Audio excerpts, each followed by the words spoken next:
இடம்பொருள் நேயர்களுக்கு வணக்கம். ஸோ இன்னைக்கு வந்து பார்த்தீங்க அப்படின்னா பாண்டியன் ஷோ சீரியலில் நமக்கே ஷாக்கு மேலே ஷாக் அப்படிங்கிற மாதிரி இந்த தங்கமயில் குடும்பம் சரியான ஃப்ராடு குடும்பம் அப்படிங்கிறது தெளிவாக இன்னைக்கு தெரியுது. அந்த பொண்ணு இந்த கல்யாணத்தில் விருப்பம் இல்லைங்கிறாங்க, பார்க்கறதுக்கு நல்லாவா இருக்காரு அப்படின்னு சொல்லிட்டு அடியாள் மாதிரி இருக்காரு அப்படின்னு கதிரை பற்றி இவரை சரவணனை பற்றி பேசின உடனே அடியாள் மாதிரி இருக்காரா அப்படின்னு கேட்க, இல்லை வாட்ட சாட்டமாக ஆரோக்கியமாக தான் இருக்காரு அப்படிங்கிறாங்க.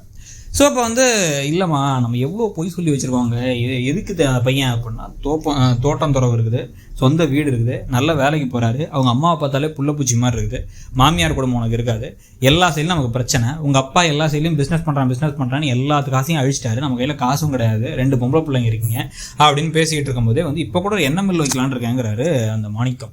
உடனே அதெல்லாம் ஒன்றும் தேவையில்லை, வாங்கி மூடுங்க அப்படின்னு சொல்லிட்டு, சரி இப்போ நான் இந்த பையன் கடைக்கு கொடுத்து வச்சிருக்கணும், நீ இதுக்கு முன்னாடி எத்தனை பேர் மாப்பிள்ளை பார்க்கறதுக்கு எல்லாம் வந்தாங்க, மாப்பிள்ளையெல்லாம் பொண்ணு பார்க்கறதுக்கு வந்துட்டு கடைசியில் இது இருக்கா அது இருக்கான்னு கேட்டாங்க. உன் ஜாதகத்தை எந்த ஜோசியக்காரங்களும் கல்யாணமே நடக்காதுன்ட்டாங்க. அப்படி இவங்க இந்த குடும்பத்தை ஜாதகமும் வேணாங்கிறாங்க, எல்லா வகையிலும் இதான் பெஸ்ட், உனக்கு ஒழுங்காக அங்கே போய் இருந்துக்கோ அப்படின்னு. உடனே நீங்கள் வேறு எம்ஏ இங்கிலீஷ் படிச்சிட்டேங்கிறீங்க அப்படின்னா அப்புறம் என்ன பண்ணுறது, காலேஜுக்கு அனுப்ப காசு இல்லை, அதான் அனுப்பல அப்படின்னா, நீ தான் ஓப்பன் யூனிவர்சிட்டியில் படித்தேன் வாங்குறாங்க, ஓப்பன் யூனிவர்சிட்டியில் சேர்ந்தேன், ஒரு செமஸ்டர் கூட எழுதலையே, அங்கே போய் எம்ஏ இங்கிலீஷ்னா அப்படின்னா எல்லாம் என்னென்ன டிகிரியாக வாங்கி பார்க்க போகிறாங்க, சும்மா போ அதெல்லாம் ஒன்றும் கவலைப்படாத, கல்யாணத்துக்கு மட்டும் ஒத்துக்கோ அப்படிங்கிறாங்க. ஸோ படிக்கவும் இல்லை. அதுக்கப்புறம் பார்த்தா சொந்தக்காரங்களை கூப்பிட்றாங்கன்னா எல்லா சொந்தக்காரங்க கூடயும் சண்டையா, எந்த சொந்தக்காரங்களும் வரமாட்டாங்களாம். பக்கத்து வீட்டில் அக்கம் பக்கத்து சேர் வாங்கிட்டு வானா அதுக்கே தரமாட்டாங்க, சண்டைங்கிறாங்க. இடத்துல இந்த சுடரை தான் போயிட்டு வாங்கிட்டு வாமா அப்படின்னு சொல்லிட்டு இருக்காங்க.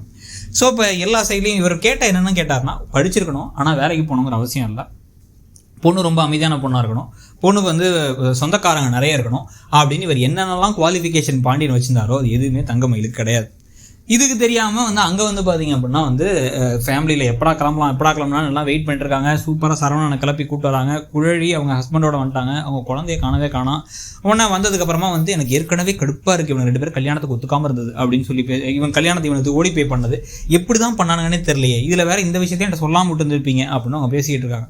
பேசிட்டு ராஜி கிட்டக்க 2 பேரும் மனசளவில் கூட பிடிக்காம தானே இருந்தீங்க, எப்போ உங்களுக்குள்ள காதல் வந்துச்சு அப்படின்னு கேட்க, எல்லாருக்கும் அதே டவுட்டு தான் சொல்ல. உடனே சரி இந்த டாபிக்லாம் விடுங்கிறாங்க. நானும் வரேன் பழனி வேலை கிளம்புறாரு, நீ கடைக்கு போடான்னு சொல்லிட்டு இருக்காங்க. உடனே இதில் கதிர் எங்களை விட்டுட்டு போகலான்னு பார்த்தீங்களா, நாங்கள் வந்துடுவோம், எங்கள் அண்ணன் இல்லைன்னா ஃபீல் பண்ணுவார் அப்படின்னு பேசும்பொழுது எல்லாரும் தாண்டா போகிறோம், எல்லாரும் போகிறோம் வாங்க அப்படின்ட்டாங்க. எப்படி 2 காரு, வாடகை கார் 1 கார் தானே இருக்குது அப்படின்னதுக்கப்புறம் பார்த்தா மாப்பிள்ளையோட கார் இருக்குது, குழலி ஹஸ்பண்டுடைய கார் இருக்குது. ஸோ அவங்க கூட நம்ம போயிடலாம் அப்படின்னு குடும்பம் கிளம்பி போகிறாங்க. அங்கே போய் இறங்கி வணக்கம்லாம் சொல்லி உள்ளார போனால் அப்படியே சூப்பராக ரெடியாகி அந்த தங்கமயில் வீட்லேயும் எல்லோரும் உட்காந்துருக்காங்க. உட்காந்ததுக்கப்புறமா மாப்பிள்ளையை பார்த்து சுடர் பார்த்து நல்லா தானே இருக்காங்கக்கா மாப்பிள்ளை அப்படின்னு சொல்லிட்டு இருக்காங்க, அப்படின்னு கடுப்படிச்சிட்டு இருக்காங்க. அதுக்கப்புறம் பார்த்தா உங்களுக்கு ஏன் சொந்தக்காரங்களாம் வரலன்னு குழலி கேட்குறாங்க. குழலி தான் கொஞ்சம் எல்லாத்தையும் பார்த்து வீடு கொஞ்சம் அப்படி பிரமாதமாக இல்லை, அதே மாதிரி சொந்தக்காரங்களாம் ஏன் வரல அப்படின்னு சொல்லி கேட்டால், இல்லை திடீர்னு நீங்கள் வரேன்னு சொன்னால் கூப்பிட முடியல, கொஞ்சம் பேரை கூப்பிட்டு எல்லாத்தையும் மற்றவங்களை கூப்பிடலன்னா நல்லா இருக்காதுல்ல அப்படின்னு சமாளிக்கிறாங்க.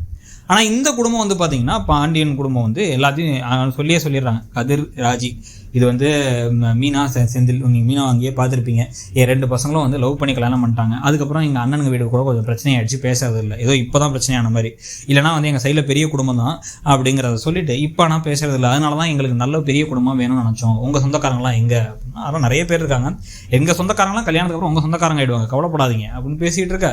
வாய் கூசாமல் பொய் மேலே பொய் இப்படி தான் சொல்கிறாங்கன்னே தெரியல, கொஞ்சம் கூட பயமே இருக்காதா அப்படின்னு இந்த பக்கம் தலையில் அடிச்சுக்கிறாங்க தங்கமயில். தங்கமயிலுக்கு விருப்பமே இல்லை. இந்த பக்கம் சரவணன் வெக்கப்பட்டு இருக்காரு, எப்போ பொண்ணை போட்டு வருவாங்கன்னு செந்தில் வேற கேட்டுட்டு இருக்காரு. இதோட இந்த கலையபுரத்தில் இப்போதைக்கு எபிசோடு முடியுது. இதுக்கப்புறம் தான் அடுத்தடுத்து மேஜர் ட்விஸ்ட்லாம் இருக்க போகுது. ஸோ அதை பற்றி உங்களுடைய கருத்து என்ன, இப்படி தங்கமயில் குடும்பம் ஃப்ராடு குடும்பமாக இருக்கிறத பற்றி உங்கள் கருத்து என்னங்கிறத சொல்லுங்கள். தேங்க்யூ. இடம்பொருள் நேயர்களுக்கு வணக்கம். ஸோ